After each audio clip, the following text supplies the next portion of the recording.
Related mainly 3 topic हैं जिसका use हम गॉस थ्योरम प्रूव करने में करेंगे। एरिया वेक्टर, सॉलिड एंगल और इलेक्ट्रिक फ्लक्स। तो उसको हम डिस्कस करने के बाद तो फिर गॉस थ्योरम पर हम गॉस थ्योरम करेंगे। तो सबसे पहले हम एरिया वेक्टर को डिस्कस करेंगे। एरिया वेक्टर क्या है? तो एरिया वेक्टर में एरिया वेक्टर लिखो। एरिया वेक्टर में उसमें लिख लीजिए ए प्लेन एरिया। देखो, एक एरिया वेक्टर क्या है? एक सरफेस है, सरफेस पे एक कोई प्लेन एरिया लेते हैं, प्लेन एरिया इस तरीके से। तो उसको हम मान लेते हैं कि एक पॉइंट है, एक एरिया हमने एक कंसीडर कर लिया। तो वो एरिया जो है उस सरफेस पर, तो उसका जो एक ये जो पॉइंट है उसको, वो वास्तव में ये एरिया बहुत ही स्मॉल है, एक पॉइंट के बराबर एरिया है, तो उसको पॉइंट एरिया बोलते हैं। तो पॉइंट एरिया में हम थोड़ा सा बड़ा हमने बनाया है थोड़ा समझने के लिए। तो ये पॉइंट के से कितना बड़ा एरिया है ये, तो इसको हम मान लेते हैं। तो कुछ ना कुछ उसका एरिया होगा, तो उसका एरिया सरफेस, उस सरफेस की जिस सरफेस पर वो पॉइंट है उस पॉइंट का एरिया मान लेते हैं ए है। और उस पॉइंट के नॉर्मल, उस पॉइंट के नॉर्मल एक वेक्टर, एक वेक्टर होगा जो नॉर्मल होगा, उसको नॉर्मल लाइन कहते हैं। तो नॉर्मल लाइन है ये, नॉर्मल लाइन। तो उस एरिया, इस एरिया का ये एरिया वेक्टर कहलाता है।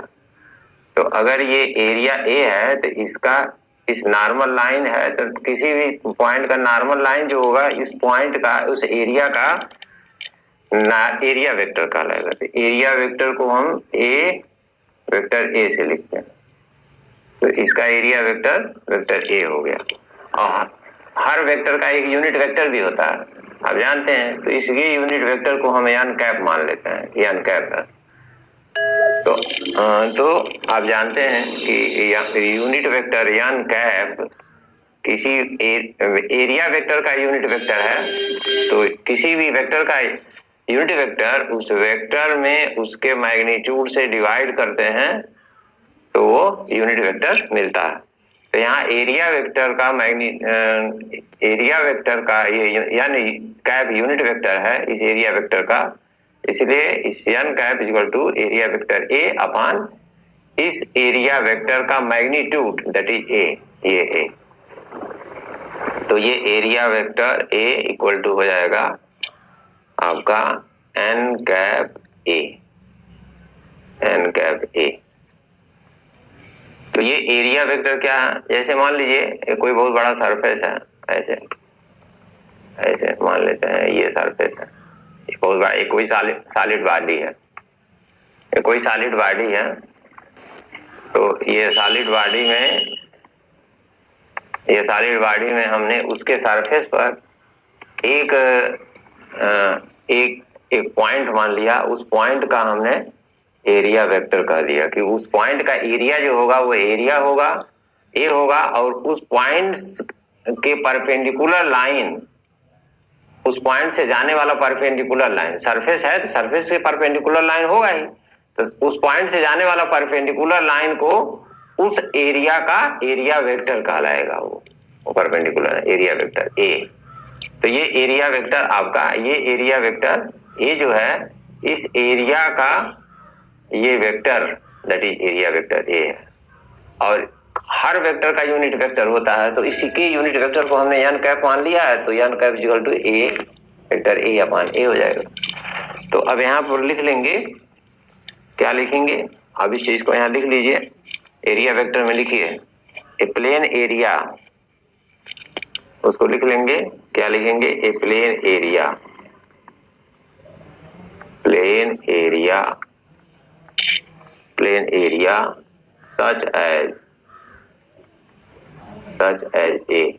हमने एक प्लेन एरिया लिया है इस प्रकार कि वो ए है। कैन बी रिगार्डेड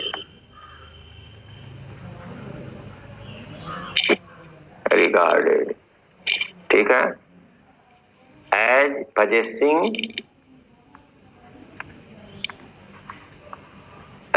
पजेसिंग यानी उसका जो एरिया का जो पजेशन है, पजेसिंग बोथ मैग्नीट्यूड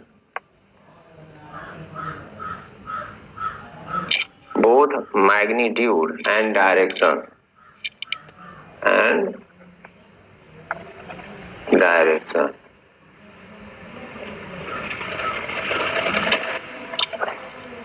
ठीक है।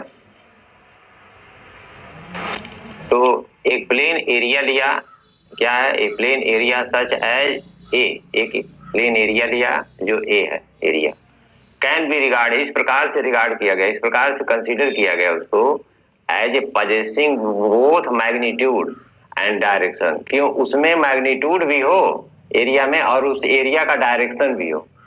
तो इसमें मैग्नीट्यूड, जो मैग्नीट्यूड है इसका वो मैग्नीट्यूड ए है, इस एरिया, ये इतने रीजन की एरिया क्या है उसी को मैग्नीट्यूड बोलेंगे, और उसका डायरेक्शन क्या है, तो उस पॉइंट, उस एरिया के परपेंडिकुलर जाने वाला कोई वेक्टर है तो उसको नॉर्मल वेक्टर लाइन कह देंगे। नॉर्मल लाइन के ये एरिया का डायरेक्शन हो गया, तो एरिया और उस एरिया का डायरेक्शन दैट इज कॉल्ड ये एरिया वेक्टर, यही एरिया वेक्टर है, तो उसको हम एरिया वेक्टर ए से लिखते हैं। तो हमने मान लिया, तो यहाँ पर ये हो गया इतना। अब ये इसमें आप इसको इतना समझ लेंगे, वेयर करके नीचे लिख लेंगे, वेयर ए, आपका ए वेक्टर, ए क्या है, एरिया वेक्टर है, और ए आपका मैग्नीट्यूड ऑफ एरिया है, magnitude of vector A, vector ए का मैग्नीट्यूड है, और एन क्या है, एन आपका जो है, एन क्या है, एन आपका यूनिट वेक्टर है, यूनिट वेक्टर along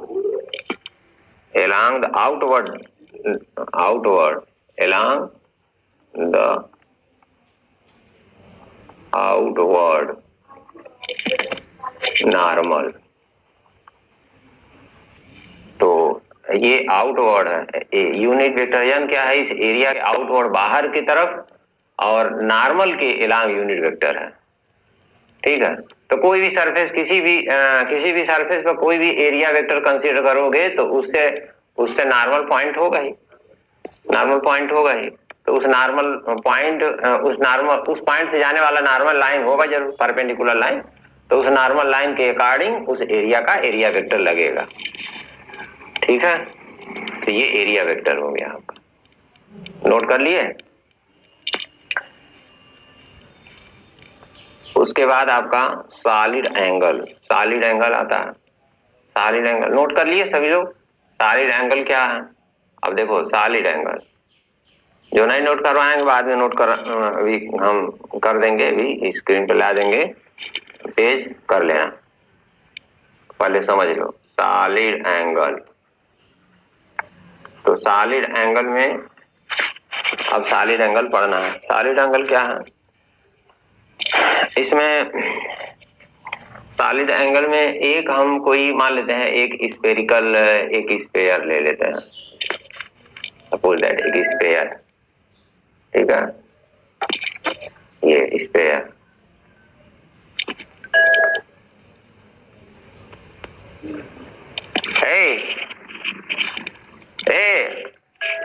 और उसे बेबी से कहो कि इस पर मैसेज ना करो, व्हाट्सएप पर बार बार मैसेज कर रही है, इस पर डिस्टर्ब कर रही है।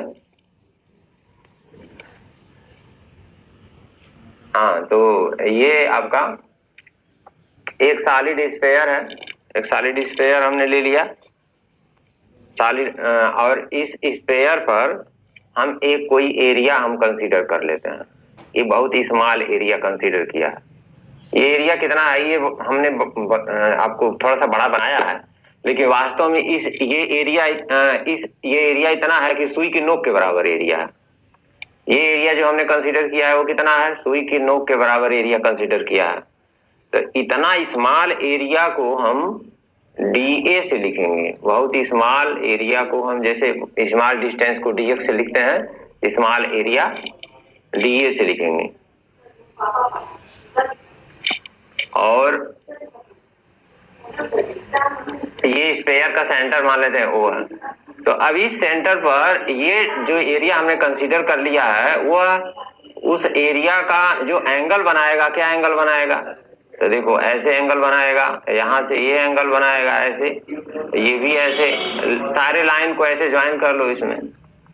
तो सभी लाइन ज्वाइन करोगे तो चूंकि ये 3 डायमेंशन है ना, तो सभी लाइन ज्वाइन करोगे तो यहाँ पर जो एंगल बनेगा उसके भी सारे इनके इसके चारों तरफ के लाइन जो सेंटर पे जो एंगल बनाएंगे वो इस तरीके से सर्कुलर एंगल बनेगा, इस तरीके से सर्कुलर एंगल बनेगा। बात क्लियर हुआ? ये सर्कुलर एंगल बनेगा। तो ये सर्कुलर एंगल जो बन रहा है, क्यों बनेगा सर्कुलर एंगल? क्योंकि ये एक लाइन से नहीं एंगल, 2 लाइन के बीच में तो एंगल नहीं है।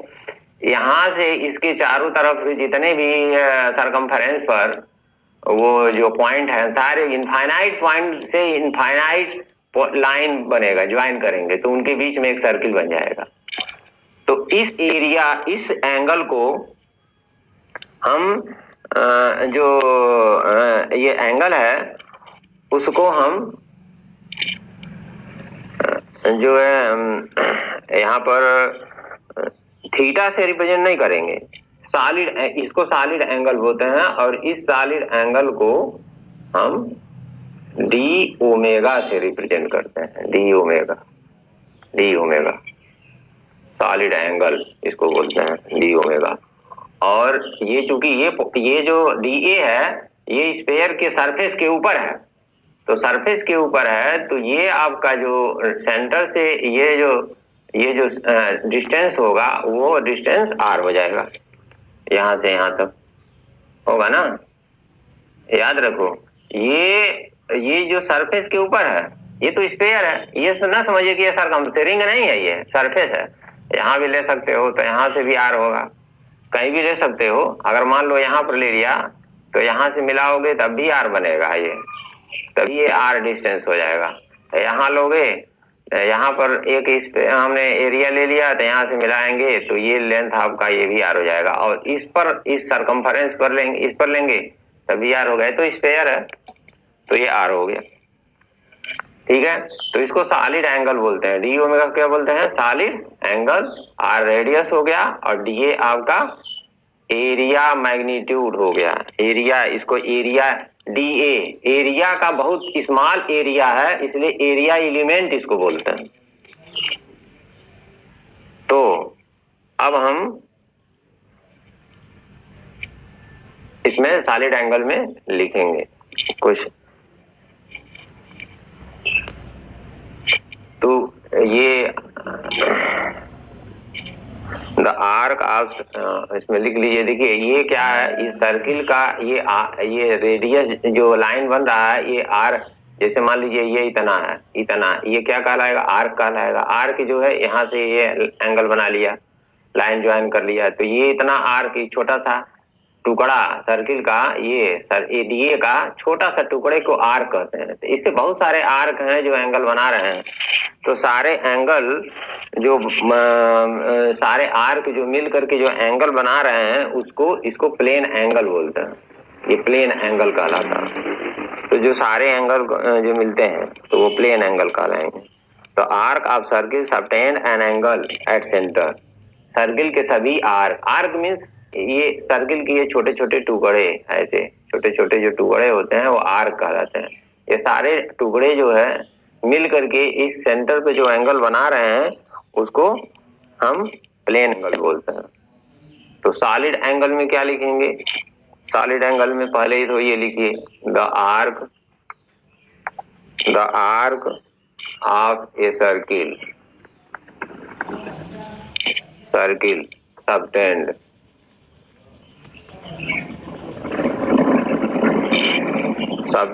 an angle subtend an angle at centre of circle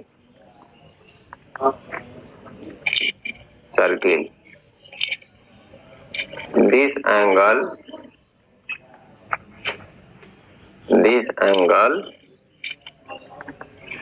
is called a plane angle।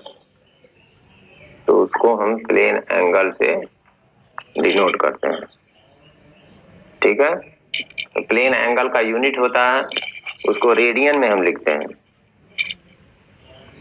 Plane angle its unit is radian. तो ये रेडियन है। तो जब भी प्लेन एंगल को हम रिप्रेजेंट करेंगे तो रेडियन में रिप्रेजेंट करेंगे। तो ये रेडियन में रिप्रेजेंट करेंगे। तो अब 1 रेडियन को हम दैट इज अगर मान लीजिए कहा जाए 1 रेडियन क्या है, तो 1 रेडियन का है, what A radian is the angle which an arc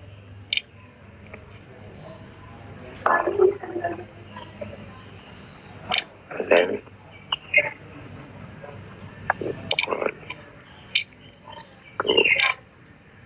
radius।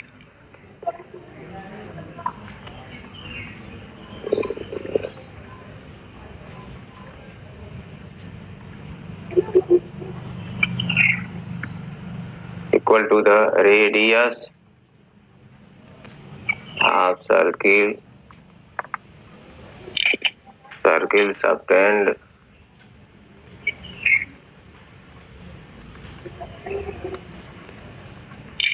subtend at the center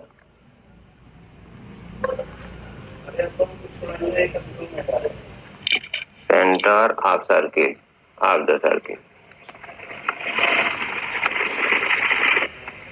तो ये 1 radian is the angle which an arc of length equal to the 1 radian क्या है, which the angle which arc of length equal to radius of circle subtend at the centre of the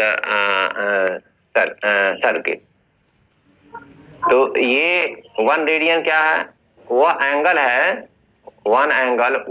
है जो कि centre पर ये जो arc जो subtend कर रहा है वह उस रेडियस के इक्वल हो जाए, तो उसको हम 1 एंगल कहेंगे। यानी ये DA जो है आपका DW जो होगा वो DA अपॉन R स्क्वायर के बराबर। एंगल जो होता है, एंगल क्या होता है, मैथ में पढ़े हो, एंगल इक्वल टू क्या होता है, ये आर्क मान लीजिए, angle equal to arc upon radius that is S upon R होता है ना। तो यहाँ R क्या है, दैट इज आपका जो एंगल है DW, ये क्या है, DA अपॉन ये R स्क्वायर के इक्वल होता है, DA अपॉन R स्क्वायर। यानी ये जो सॉलिड एंगल जो होता है वो एरिया के डायरेक्टली प्रोपोर्शनल और रेडियस के स्क्वायर के इनवर्सली प्रोपोर्शनल होता है। ठीक है, डायरेक्टली प्रोपोर्शनल टू ये सॉलिड एंगल। तो सॉलिड एंगल जो क्या है, वो सॉलिड एंगल जो होगा वो एरिया के डायरेक्टली प्रोपोर्शनल और रेडियस के स्क्वायर के इनवर्सली प्रोपोर्शनल होगा। तो D omega equal to DA upon R square इसको बोलेंगे। ठीक है, तो यहाँ से ये आपका सॉलिड एंगल का ये फार्मूला, और इसमें आगे लिख लेंगे इफ अगर DA की वैल्यू R स्क्वायर के बराबर हो जाए देन तो D ओमेगा कितना हो जाएगा, डी ओमेगा आपका हो जाएगा, डी ए के जगह पे आर स्क्वायर हो जाएगा तो डी ओमेगा वैल्यू 1 हो जाएगा। तो D omega 1 that is 1 radian, यही 1 रेडियन है, वही 1 रेडियन है। यानी एरिया जो है अगर रेडियस के इक्वल हो जाए, वही लिखा है 1 radian the angle which R arc of length equal to radius of circle subtend at the centre of circle. अगर एरिया जो है रेडियस के इक्वल हो जाए, तो रेडियस के अगर इक्वल हो जाता है तो ये आपका 1 रेडियन कहलाएगा। जैसे यहाँ पर अगर डी ए आर स्क्वायर के इक्वल हो गया इस फार्मूले के हिसाब से, तो डी ओमेगा 1 रेडियन हो। और ये और वेयर करके नीचे लिख लो, वेयर करके यहाँ पर लिख लीजिए, वेयर करके वेयर डी ओमेगा क्या है, डी ए क्या है, और आर तो जानवे करते हो, तो डी ओमेगा लिख लो। डी ओमेगा क्या है, डी ओमेगा आपका सॉलिड एंगल है, ये सॉलिड एंगल है जो एरिया एलिमेंट द्वारा सेंटर पर बनाया जाता है। और डी ए क्या है, इसको एरिया एलिमेंट बोलते हैं। डी ए क्या है, एरिया एलिमेंट, क्योंकि बहुत स्मॉल एरिया है इसलिए स्मॉल एरिया एलिमेंट बोलते हैं, या एरिया एलिमेंट ही कहते हैं, स्मॉल एरिया एलिमेंट या एरिया एलिमेंट दोनों के नाम से। और आर क्या है, रेडियस है, रेडियस ऑफ स्फीयर लिए हैं तो उसका जो है रेडियस है। तो ये हो गया। तो solid angle D A upon ये सॉलिड एंगल का ये डेफिनेशन अकॉर्डिंग टू डेफिनेशन लिखे हैं, समझ गए। अकॉर्डिंग सॉलिड एंगल का ये डेफिनेशन होता है कि एरिया एलिमेंट के डायरेक्टली प्रोपोर्शनल और रेडियस के स्क्वायर के इनवर्सली प्रोपोर्शनल होता है। दोनों को मिला दिया तो डी ओमेगा इतना हो गया, ठीक है। तो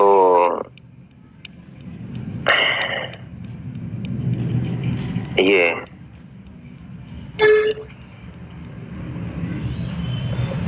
तो इसको हम प्लेन एंगल या रेडियन से लिखते हैं, और इसको जो डी ओमेगा है जो प्लेन एंगल देखो रेडियन है, और ये सॉलिड एंगल जो है, सॉलिड एंगल का यूनिट जो है वो ये रेडियन नहीं होकर के स्टे रेडियन होता है।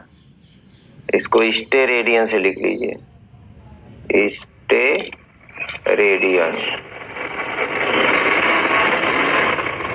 तो प्लेन एंगल का जो होता है रेडियन होता है, और वो स्टे रेडियन होता है। स्टे रेडियन में सॉलिड एंगल। प्लेन एंगल क्या है, प्लेन एंगल में जैसे एंगल बनता है सरफेस में बनता है, जैसे पहले हम केमिस्ट्री फिजिक्स में पढ़ते रहे हैं, तो उसमें आपका आर्क जो है एंगल बनाता है रेडियस के साथ, 2 रेडियस और 1 आर्क मिल करके जो एंगल बनाते हैं that is called plane angle. तो यहाँ बात आर्क देखो, यहाँ arc of circle subtend an angle at centre of the circle, this angle is called plane angle, its unit radius. और सॉलिड एंगल क्या है, सॉलिड एंगल में हैंस करके लिख लेंगे, एंड सॉलिड एंगल में तो देयरफॉर या हैंस करके लिख लेंगे, हैंस लास्ट में हैंस करके सॉलिड एंगल का डेफिनेशन यहाँ लिखेंगे। सॉलिड एंगल का डेफिनेशन है 1 steradian is the solid angle, 1 steradian is the solid angle. Solid angle subtended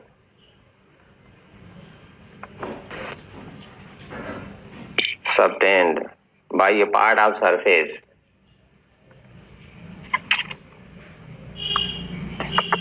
subtended by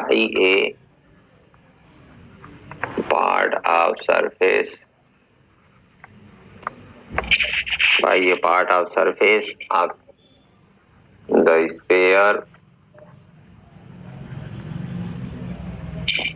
spare of a plane, sphere surface of sphere, surface of the sphere at center, at center, surface of sphere at the center, center पर बनता है ना, at the center of the sphere,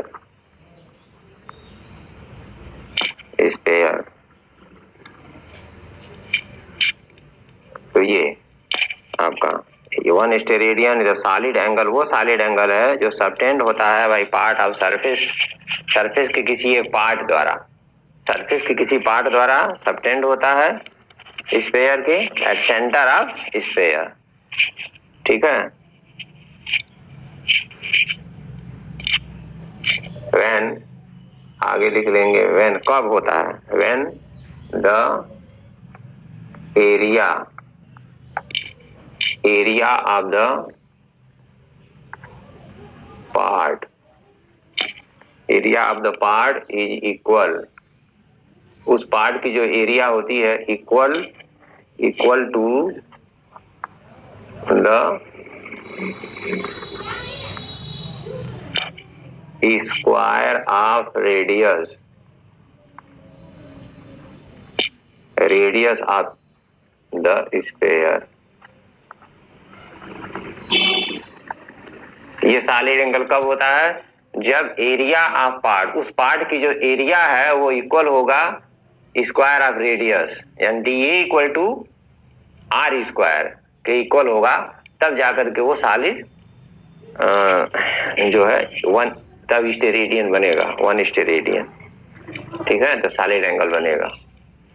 तो इसीलिए ये definition जो हमने लिखा है यहाँ D W equal to D A upon are square, ये डी डब्ल्यू जो होगा, ये डी ए जो होगा यहाँ पर, डी ए जो है, ये जो डी ए है, ये D A equal to R square, यही चीज यहाँ पर लिखा हुआ है स्टेरेडियन में, D A equal to R square.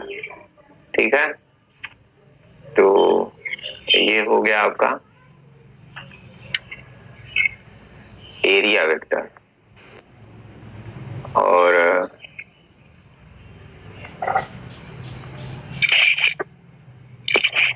ये एरिया वेक्टर हो गया।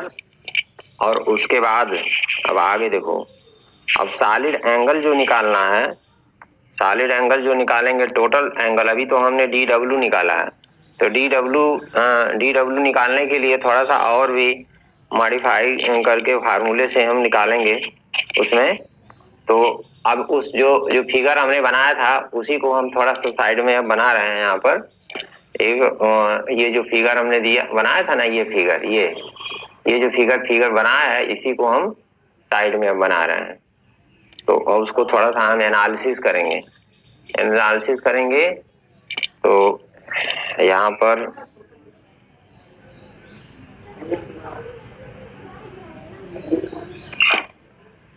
ये आपका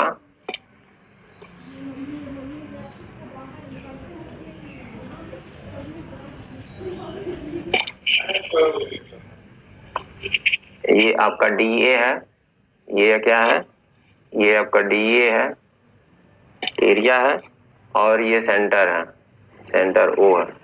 तो ये पॉइंट आपका नॉर्मल पॉइंट अब क्या होगा, इस डी ए का नॉर्मल, अब नॉर्मल वेक्टर की बात कर रहे हैं। नॉर्मल वेक्टर आपका ये नॉर्मल वेक्टर होगा जो सीधे जाएगा, नॉर्मल वेक्टर तो सीधे ऐसे चला जाएगा। ये आपका ये, ठीक है, तो ये आपका नॉर्मल वेक्टर हो गया। तो नॉर्मल वेक्टर को हम यहाँ पर देखो, ये यहाँ से, ये सेंटर से यहाँ से लेकर के और यहाँ तक का रेडियस आर है, तो अंदर भी आर होगा, ये होगा ना, यहाँ से लेकर के और यहाँ तक टोटल जो है ओ से लेकर के और इस पॉइंट तक ये रेडियस क्या होगा, आर होगा। और यही रेडियस, यही लाइन आगे बढ़ रहा है, तो इसका जो वेक्टर जो लिखेंगे वो वेक्टर को हम लिखेंगे वेक्टर आर। अब यहाँ वेक्टर आर लिखेंगे। अब ये एरिया डीए है, तो एरिया डीए है तो डीए का एरिया का इसका जो हॉरिजॉन्टल लाइन, मान लीजिए ये हॉरिजॉन्टल लाइन है, ये हॉरिजॉन्टल लाइन, तो ये आर इस डीए एरिया का, ये डीए एरिया का इस डायरेक्शन में आपका एरिया वेक्टर को हम डीए से एरिया वेक्टर डीए कह दे रहे हैं, एरिया वेक्टर डीए है, और इनके बीच का ये एंगल जो है थीटा। ठीक है, तो अब ये डीए कैसे होगा? वास्तव में ये जो डीए है,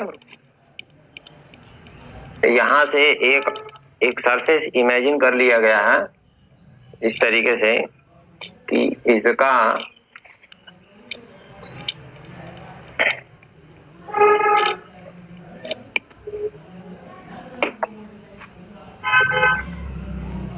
इसको इस तरीके से इमेजिन कर लिया गया, ऐसे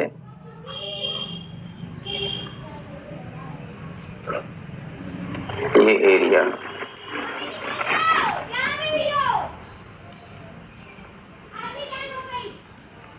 ठीक है, तो ये एरिया इमेजिन कर लिया गया, यानी इस एरिया जो है, एरिया इस एरिया का, ये जो एरिया है इसको हम दूसरे कलर से कर दे रहे हैं, ये जो एरिया है, ये जो एरिया है, इस एरिया का नॉर्मल लाइन ये होगा।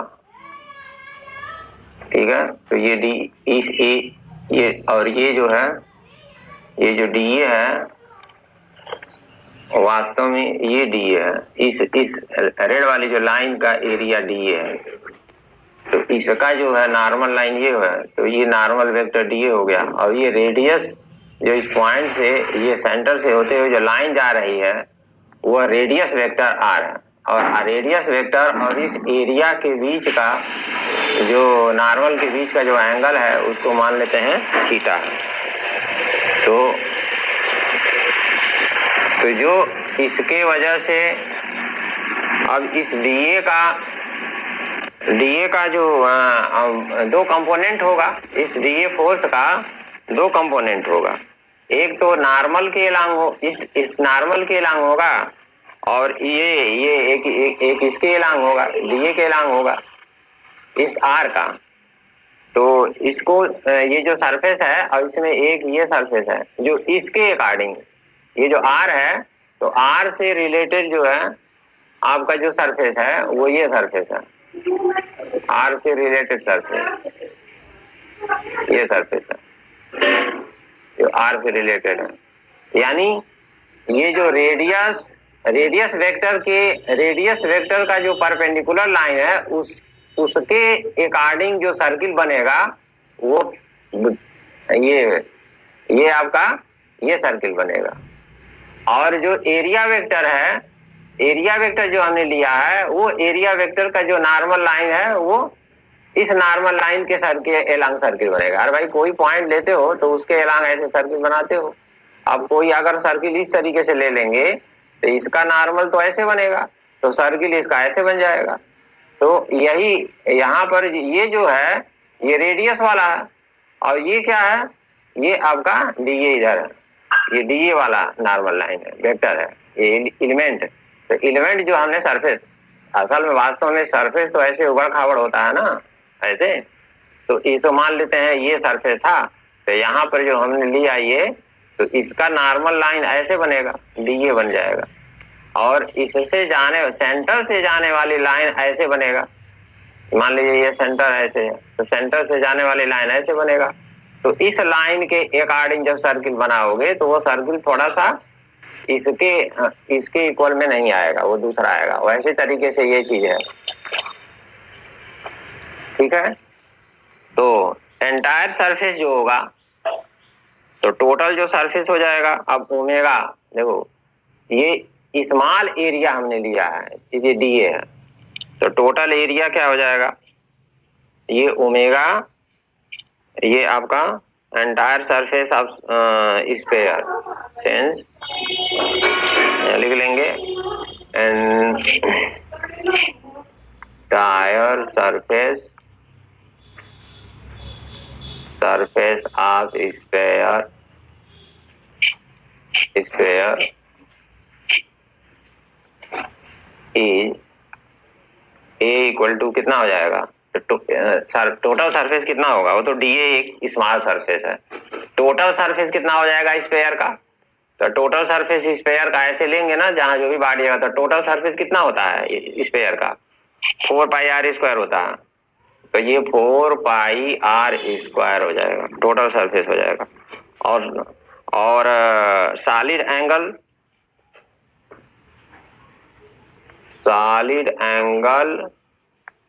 subtended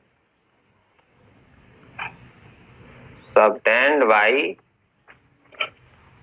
entire surface,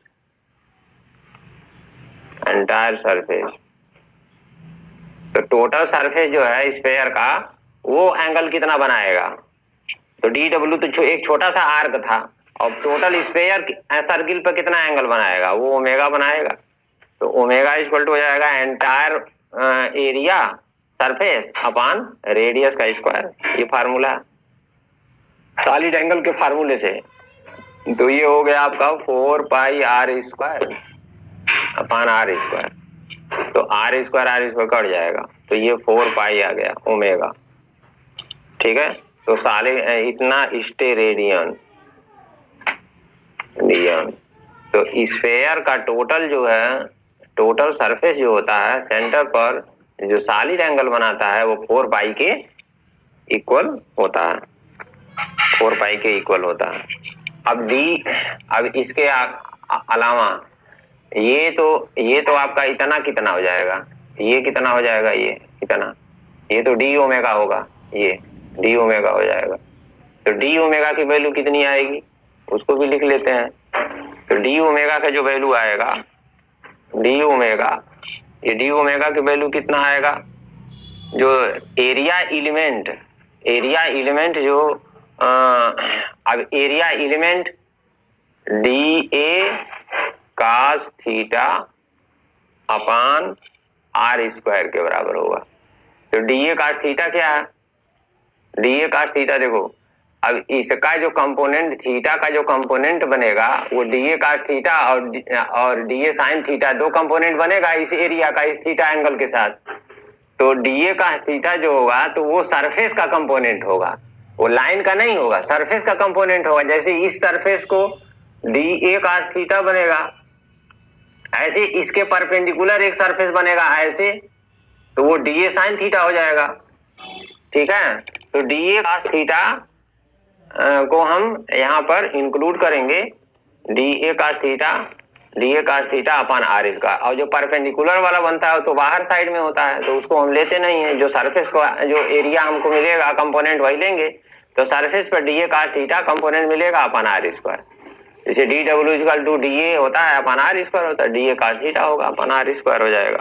तो D A cos theta that means, और इसको अगर हम यूनिट वेक्टर में लिखें तो डी ए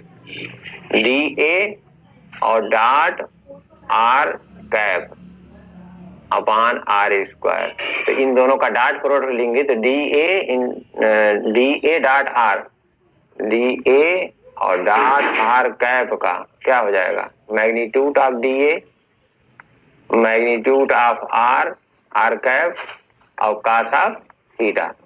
तो ये तो डी ए हो जाएगा इसका मैग्नीट्यूड, और यूनिट वेक्टर का मैग्नीट्यूड 1 होता है तो कास थीटा, तो ये डी ए कास थीटा हो जाएगा आपका।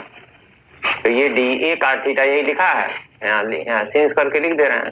तो डी ए कास थीटा को D A dot R cap upon R square लिख सकते हैं, ये डी ओमेगा हो गया, ठीक है। तो ये आपका सॉलिड एंगल का वेक्टर फॉर्म में सॉलिड एंगल का ये एक्सप्रेशन हो गया, which is solid angle in form of vector, ठीक है। आज यहीं तक, इसके बाद अब कल हम डिस्कस करेंगे। ये इलेक्ट्रिक फ्लक्स के बारे में हमने आपको बताया था, तो थोड़ा सा रिवाइज कर दे रहे हैं। इलेक्ट्रिक फ्लक्स क्या है, तो कोई एक सरफेस लेते हैं यहाँ पर इस तरीके से, और इसमें इलेक्ट्रिक फील्ड जो पास होता है, ऐसे इलेक्ट्रिक फील्ड जो पास होता है, तो कितने इलेक्ट्रिक फील्ड पास होते हैं? इलेक्ट्रिक फील्ड पास होने वाले electric field, number of electric field pass होने वाले नंबर ऑफ इलेक्ट्रिक फील्ड को हम इलेक्ट्रिक फ्लक्स बोलते हैं। तो इस बॉडी से यहाँ इलेक्ट्रिक फील्ड देखो 1 2 3 4 5 इलेक्ट्रिक फील्ड पास कर रहे हैं, इसका इलेक्ट्रिक फ्लक्स 5 होगा। तो इलेक्ट्रिक फ्लक्स जो होता है वो number of line forces passing through the some surface held in electric field. तो इलेक्ट्रिक फ्लक्स में इसको हाँ एक बार फिर से थोड़ा सा रिवाइज कर दे रहे हैं, बहुत दिन हो गया ना, तो अगर आपको थोड़ा सा रिवाइज कर दे रहे हैं इसमें, तो इलेक्ट्रिक फ्लक्स जो होगा ये लिख लेंगे, क्या लिखेंगे? द नंबर ऑफ लाइन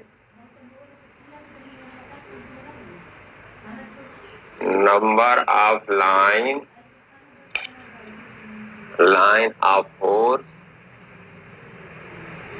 ये E electric field E, number of line of force passing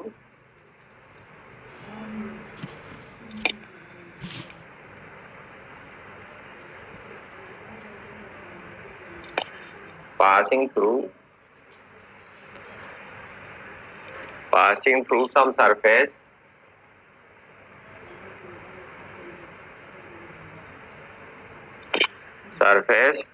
held in the electric field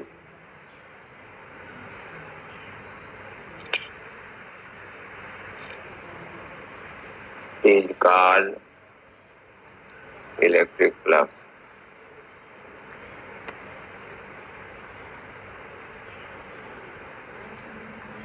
तो ये number of line of force passing through the some surface, इस सरफेस से जो सरफेस से number of line जो पास हो रहे हैं उनकी जो संख्या होती है वो इलेक्ट्रिक फ्लक्स कहलाती है। तो मान लेते हैं इसमें एरिया एलिमेंट एक ले लेते हैं, एक एरिया एलिमेंट ले लेते हैं, ये एरिया एलिमेंट हमने ले लिया। तो ये एरिया एलिमेंट, अब यहाँ से जो इलेक्ट्रिक फील्ड पास कर रहा है इस एरिया एलिमेंट से, उसका डायरेक्शन इधर है, और इस पर तो ये ई आपका डायरेक्शन, ये ई का डायरेक्शन हो गया, और इस पर एरिया वेक्टर, ये एरिया वेक्टर डी ए हो गया, इसको डी ए कह दे रहे हैं area vector.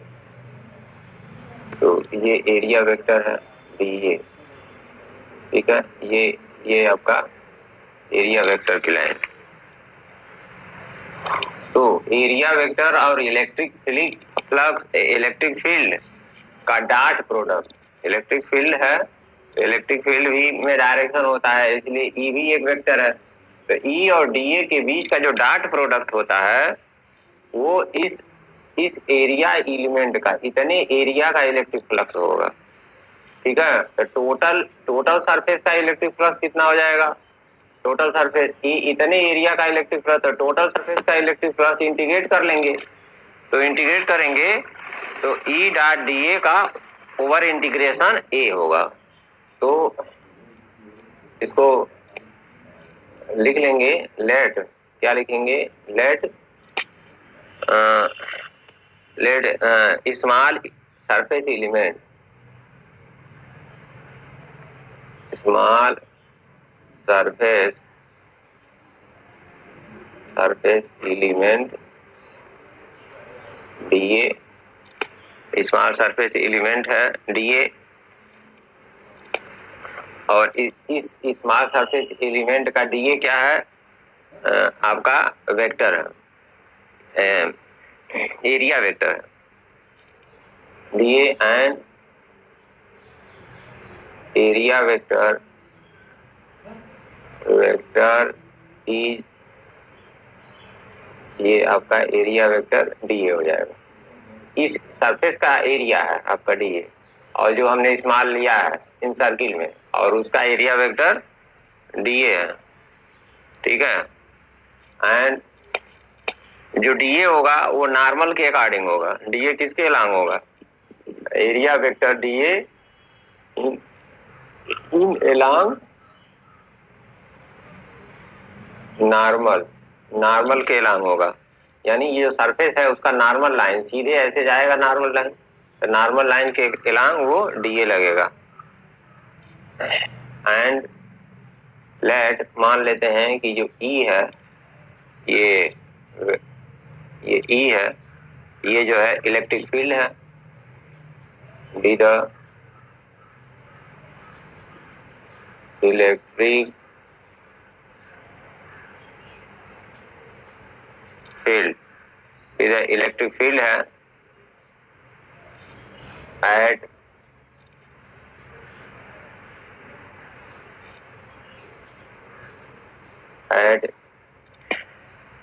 Element D A, at element D A पर। देन तो इलेक्ट्रिक फ्लक्स का डेफिनेशन होता है then the scalar product, then में लिखेंगे तो इसका इलेक्ट्रिक फ्लक्स का जो डेफिनेशन होता है क्या होता है? The scalar product of E dot D A, E और डी ए के बीच का स्केलर प्रोडक्ट, डॉट प्रोडक्ट को स्केलर प्रोडक्ट बोलते हैं। तो the scalar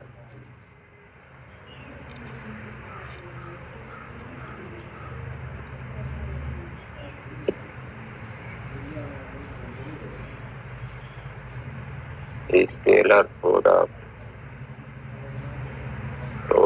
of d A and electric field E is defined as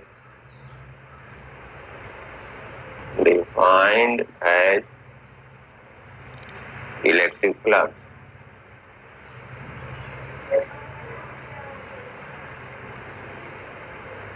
तो इसका इलेक्ट्रिक फ्लक्स के रूप में हम डिफाइन करते हैं।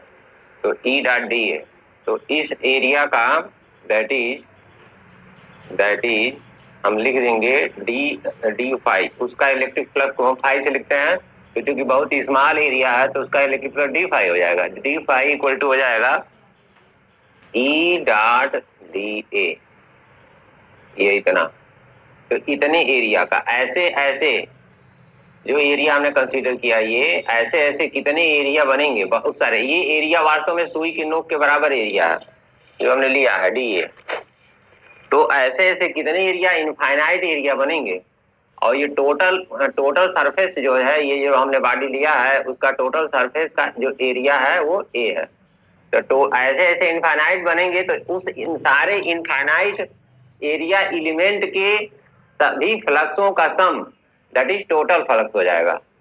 तो सभी फ्लक्सों का सम करने के लिए क्या करते हैं? इसको हम सभी फ्लक्सों के सम को हम इंटीग्रेशन से लिखते हैं, integration E dot D A.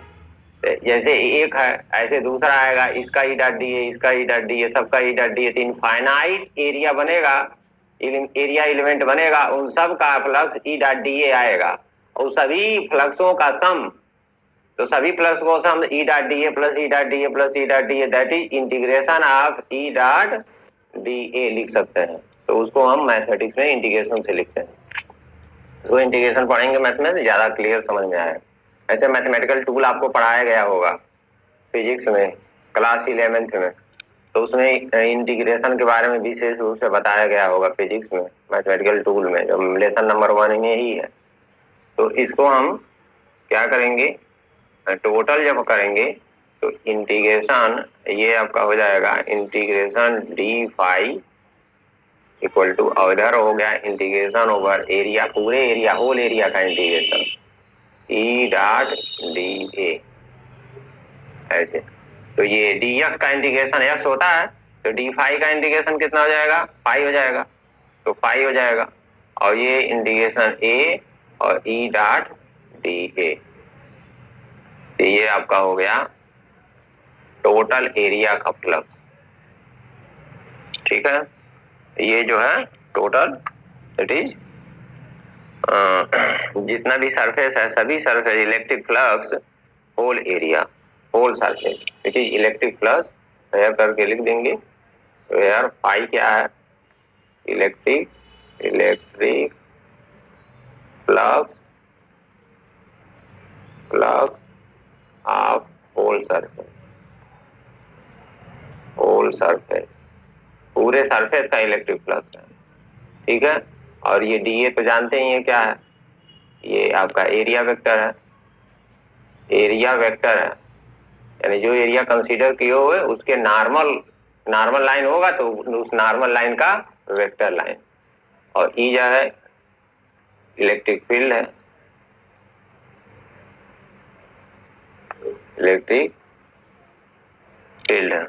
तो ये इलेक्ट्रिक फील्ड हो गया। तो ये फाई तो होल इलेक्ट्रिक फ्लक्स को हम फाई ई से लिखते हैं, electric field over electric field, flux over electric field phi E. तो यहाँ फाई ई हो जाएगा, electric field flux of the whole surface that is phi E से, या जनरली फाई से भी लिख सकते हैं। इलेक्ट्रिक फील्ड है तो ई उसमें यूज कर लिया इलेक्ट्रिक फील्ड। और चूंकि अब देखो यहाँ पर ये आपका होल सरफेस हो गया। अब अगर सरफेस, ये तो फ्लैट सरफेस की बात था, सरफेस कैसा है, फ्लैट है, जैसे ब्लैक बोर्ड होता है फ्लैट होता है, तो उसे फ्लैट सरफेस की है। अगर सरफेस हो, अगर क्लोज हो तब क्या होगा, क्लोज सरफेस में क्या होगा, जैसे अगर सरफेस क्लोज है, इन case of close surface, in case of close surface,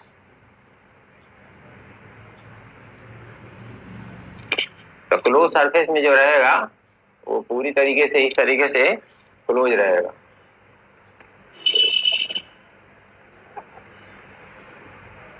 जैसे मान लीजिए कोई बॉडी है, जैसे स्फेरिकल बॉडी है, जैसे फुटबॉल है टाइप का है, गोल स्फेयर है, स्फेरिकल बॉडी है, तो उसमें जो इलेक्ट्रिक फील्ड होगा वो जो पास करेगा वो ऐसे अंदर जाएगा तो इधर से निकलेगा, ऐसे अंदर जा रहा है तो इधर से पास होकर निकलेगा ऐसे।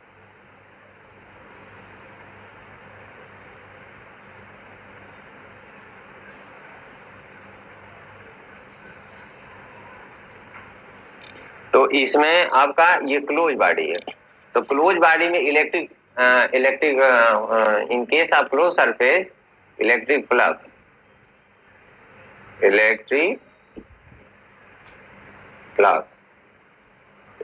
फ्लक्स फाई ई उसमें भी लिखेंगे तो उतना ही होगा, integration E dot D A ही होगा, चाहे क्लोज हो चाहे फ्लैट हो। लेकिन यहाँ इंटीग्रेशन में यहाँ पर एक सर्कुलर सिंबल यूज कर देते हैं इंटीग्रेशन के ऊपर, और इसको कह देते हैं ये जो सिंबल जो बता रहा है, जो सर्कुलर है, ये जो सर्कुलर सिंबल बता रहा है, ये कह रहा है, ये इसका मतलब ये है कि क्लोज सरफेस है, फ्लैट नहीं है, समझ गया। और वो जो था फ्लैट था, जैसे ब्लैक बोर्ड टाइप का था, प्लेट टाइप का था, तो फ्लैट नहीं रहेगा तो इंटीग्रेशन सिंबल लगाएंगे, अगर क्लोज बंद रहेगा स्फेरिकल है तो ये क्लोज इस तरीके से, तो ई डॉट डी ए हो जाएगा।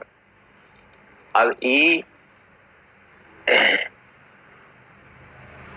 तो इतना हो गया। अब ई डॉट डी ए है, तो ई डॉट डी ए को हम डॉट प्रोडक्ट है तो डॉट प्रोडक्ट भी निकाल सकते हैं, इसका डॉट प्रोडक्ट कितना आएगा, तो जो भी डॉट प्रोडक्ट आएगा उसका वैल्यू हम सॉल्व कर लेंगे। ई dot D A cos theta ऐसे यहाँ से इलेक्ट्रिक। अब इसमें थोड़ा सा और हम सॉल्व कर लेते हैं, तो ये आपका ये क्लोज सरफेस का इलेक्ट्रिक फ्लक्स होगा।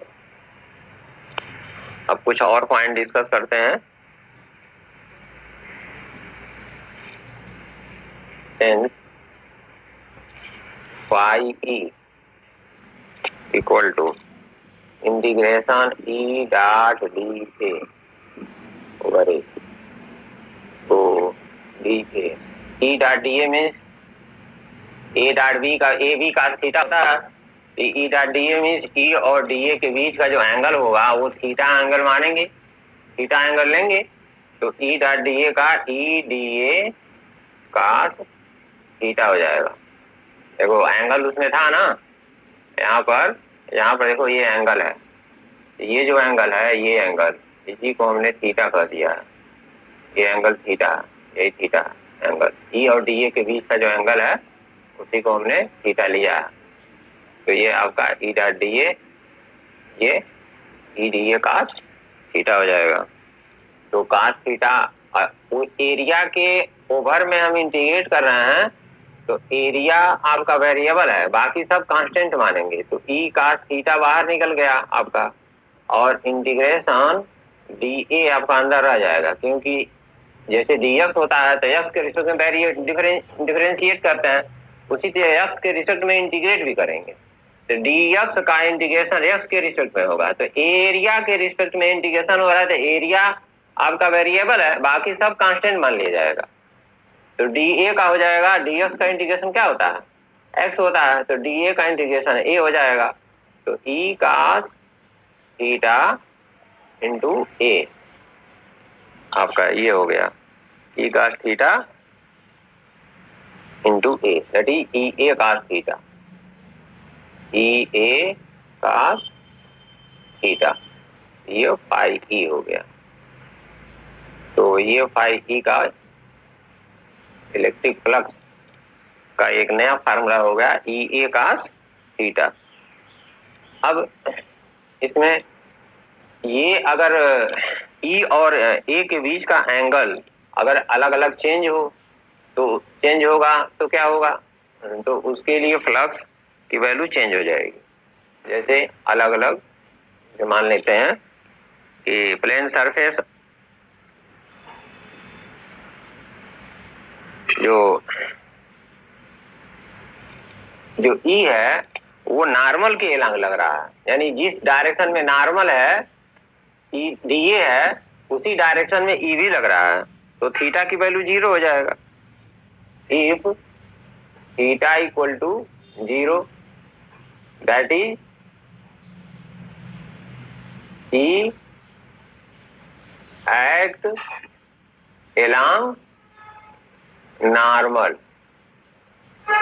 नॉर्मल वेक्टर डी ए, यानी जिस डायरेक्शन में डी ए लग रहा है उसी डायरेक्शन में ई भी लग रहा है, ठीक है। एंगल बनाते हुए थीटा की वैल्यू 0 हो जाएगा, तो फ्लक्स आपका हो जाएगा ई ए कास 0। तो कास 0 की वैल्यू कितना होता है, 1 होता है, तो ई ए हो जाएगा, ठीक है। तो अगर ई और एरिया वेक्टर का डायरेक्शन अगर सेम होता है तो उसके बीच में फ्लक्स जो होगा फाई ई की वैल्यू जो होगा वो आपका हो जाएगा ई ए के बराबर होगा। उसके बाद if theta equal to 90 degree, यानी ई और डी ए के बीच में 90 डिग्री है, तो फ्लक्स फाई ई क्या हो जाएगा, ई ए कास 90 डिग्री, ठीक है। दैट इज कास 90 डिग्री की वैल्यू क्या होता है, 0 होता है, तो फ्लक्स आपका 0 होगा फाई ई। तो यानी एरिया वेक्टर डी ए इस केस में क्या होगा, एरिया वेक्टर हमने डी ए लिया है और वो फ्लक्स आपका परपेंडिकुलर ई आपका परपेंडिकुलर लग रहा है। जैसे ये है, ये आपका डी ए मान लेते हैं, ये आपका डी ए इधर हो गया, ये डी ए है, और ई आपका जो लग रहा है वो इस डायरेक्शन में लग रहा है, ऐसे ही जा रहा है, ऐसे ही जा रहा है, ठीक है। ई इधर है, ऐसे ही, ये ई है, तो इसके बीच का जो एंगल है वो एंगल क्या हो गया, थीटा 90 डिग्री। तो थीटा 90 डिग्री में इन दोनों के बीच का जो फ्लक्स होगा वो 0 होगा, ठीक है। और उसके बाद आपका इलेक्ट्रिक तीसरा case, if theta equal to 180 degree, 180 degree में, यानी इलेक्ट्रिक तब इस केस में क्या होगा, पाई ई की वैल्यू जो होगा वो आपका ई ए cos 180 डिग्री, और cos 180 डिग्री की वैल्यू क्या होता है, cos 0 की जो वैल्यू होता है वही cos 180 होता है। cos 0 की वैल्यू 0 है, 1 cos 0 की वैल्यू 1 है, तो cos 180 डिग्री की वैल्यू 1 होगा, लेकिन उसका साइन चेंज होता है, -1 होता है।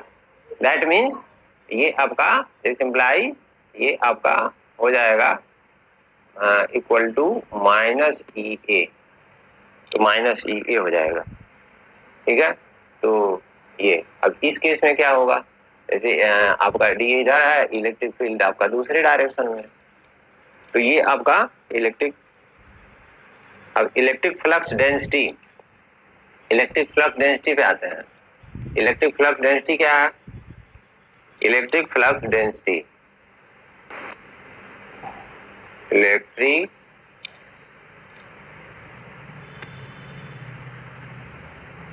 Flux density, electric flux density.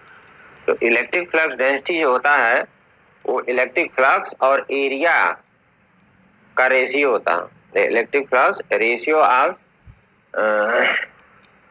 तो लिखेंगे the ratio of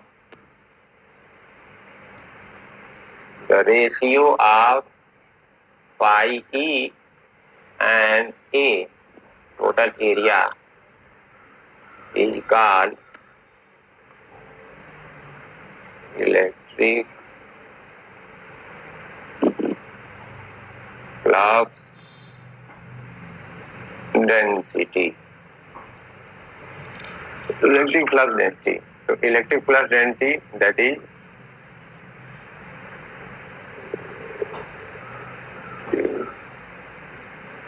flux density equal to I E upon A, ये इलेक्ट्रिक फ्लक्स डेंसिटी हो गया। तो electric flux density phi E upon A, और फाई ई की वैल्यू ई ए होता है। अगर ई और ए दोनों, अगर दोनों के बीच में एंगल अगर 0 है तो ई की वैल्यू क्या होगा, ई हो जाएगा। तो प्लेन सरफेस अगर है तो इलेक्ट्रिक फ्लक्स ई हम लिख सकते हैं अपॉन ए, ठीक है। तो ए कट जाएगा आपका, तो ई हो जाएगा, ठीक है। यहाँ लिख लेंगे in case of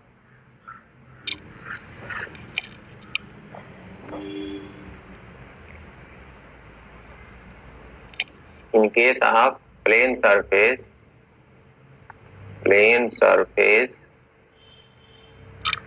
surface normal to the electric field, यानी उस केस में कि प्लेन सरफेस इलेक्ट्रिक फील्ड के नॉर्मल हो, तो इलेक्ट्रिक फील्ड के नॉर्मल होगा तो प्लेन इलेक्ट्रिक फील्ड और डी और एरिया वेक्टर के बीच जो एंगल होगा वो 0 हो जाएगा।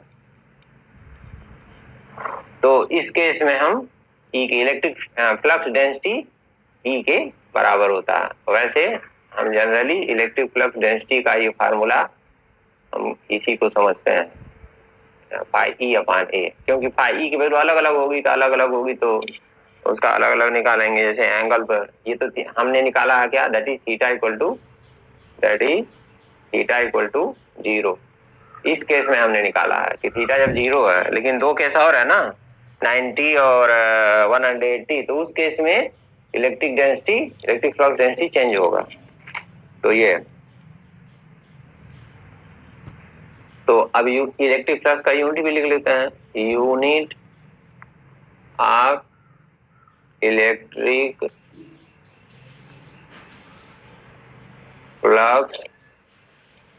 फ्लक्स का यूनिट। तो आप जानते हैं किसी फ्लक्स फिजिकल क्वांटिटी का यूनिट निकालने के लिए उसके फार्मूले का ही यूज करते हैं। तो formula pi E equal to क्या होगा, ई ए, जनरल फार्मूला इसका क्या होता है, पाई इलेक्ट्रिक फ्लक्स का, ई ए कास थीटा, ये आपका जनरल फार्मूला है, मेन फार्मूला है इलेक्ट्रिक फ्लक्स का। अब यहाँ से हम तो इसका यूनिट लिख लेंगे, यूनिट जो भी लिखेंगे वो आपका यूनिट हो जाएगा। तो ई का यूनिट क्या होगा, यूनिट ऑफ पाई। तो ई का यूनिट क्या होगा, ई का यूनिट देखो, ई का यूनिट क्या होगा, newton metre square, Newton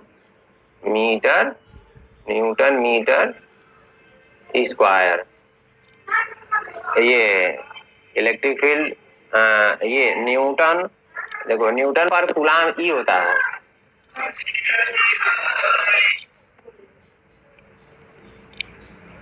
hello, ये आपका इलेक्ट्रिक फील्ड का जो यूनिट होता है न्यूटन पर कूलाम होता है। E equal to Q1 Q2 upon R square होता है ना, R स्क्वायर। तो ये आपका न्यूटन पर कूलाम होता है, और A का मीटर स्क्वायर हो जाएगा। तो न्यूटन मीटर स्क्वायर पर कूलाम हो जाएगा। ठीक है, तो इसको चलो कैलकुलेट कर लेते हैं, इवेंटली क्या लिखा, इसका हो जाएगा न्यूटन अपॉन कूलाम, ऐसे न्यूटन पर कूलाम, ई का यूनिट मल्टीप्लाई ए क्या है, ए आपका एरिया है, एरिया का यूनिट मीटर स्क्वायर होता है।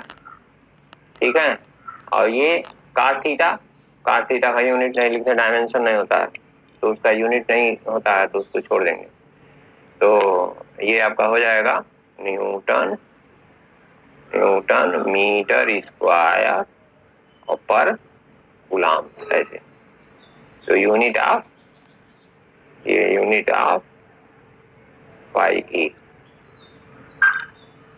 ये एंगल जो होता है डायमेंशनलेस क्वांटिटी होता है, जिसका डायमेंशन नहीं होता, जिसका यूनिट भी नहीं होगा, इसलिए उसको हमने छोड़ दिया, जिसका यूनिट है उसको लिख दिया। ठीक है, तो ये आपका यूनिट हो गया न्यूटन मीटर स्क्वायर पर coulomb, that is electric unit of electric flux. ठीक है, तो